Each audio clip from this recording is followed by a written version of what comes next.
স্মৃতির রান্নাতে আপনাদের সবাইকে স্বাগত। আজ আমি বানাতে চলেছি chicken Maggi noodles. Chicken Maggi noodles বানানোর জন্য যা যা উপকরণ দরকার সব আমি জোগাড় করে নিয়েছি।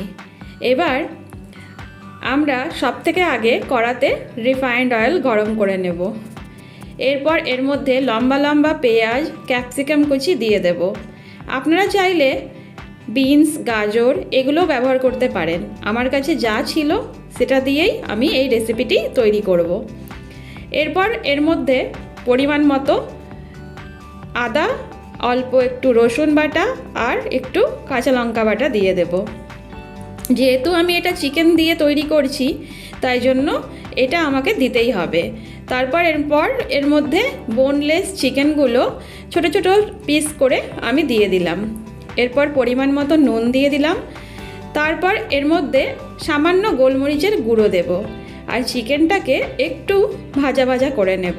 যেহেতু এটা আমি সিদ্ধ করিনি আগে থেকে তাই এটাকে একটু ভাজা ভাজা করে নিতে হবে। এরপর এর মধ্যে টমেটো কুচি দিলাম আর বেশ একটু নাড়াচাড়া করে এরপর আমি নুডলসগুলো ভেঙে ভেঙে দিয়ে দিলাম। আমি 2 প্যাকেট নুডলস দিয়ে এই রেসিপিটি বানাচ্ছি। এরপর এটাকে একটু ভালো করে ভাজা ভাজা করে নিলাম। তারপর এর মধ্যে আমি জল দিয়ে দেব। আপনারা যারা আমার চ্যানেলটি দেখছেন তারা সাবস্ক্রাইব, কমেন্ট, শেয়ার করে দেবেন, তাহলে আমি আরও ভিডিও ভালো করে বানাতে উৎসাহ পাবো। তাই আপনারা নিশ্চয়ই লাইক, শেয়ার, কমেন্ট ও সাবস্ক্রাইব করতে ভুলবেন না। এরপর আমি ম্যাগি মশলা স্যাশেগুলো কেটে নিয়ে 2টো পাউচ আমি দিয়ে দিলাম। এরপর একটু নাড়াচাড়া করে সিমে আঁচে আমি এটা সেদ্ধ করব। যেহেতু আমার চিকেনগুলো ভালো করে সিদ্ধ হয়নি তাই আমি আরেকবার চাপা দিয়ে একটু সেদ্ধ হতে দেব। বাচ্চারা এরকম ম্যাগি নুডলস খেতে খুব ভালোবাসবে। এতে অনেকটা প্রোটিনও থাকে আর এই সমস্ত সবজি দিয়ে তৈরি থাকলে বাচ্চাদের সবজিগুলো খাওয়া হয়ে যাবে।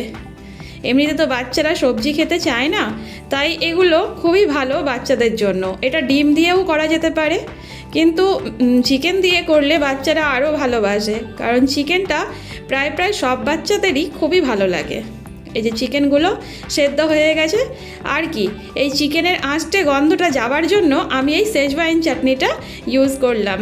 এই শেজওয়াইন চাটনি কিন্তু একদম দেবেন, তাতে এই চিকেনের আঁচটে গন্ধ একদম দূর হয়ে যাবে। আর দেখুন, একটু নাড়াচাড়া করে গরম গরম পরিবেশন করুন। দেখুন কি সুন্দর খেতে লাগবে বাচ্চাদের। তাহলে আজ আমি এই পর্যন্তই, আবার দেখা হবে নেক্সট ভিডিওয়ে। আপনারা এই রেসিপিটি কিন্তু নিশ্চয়ই একবার খেয়ে দেখবেন। দুর্দান্ত খেতে হবে কিন্তু, আর চটজলদি তৈরিও হয়ে যাবে।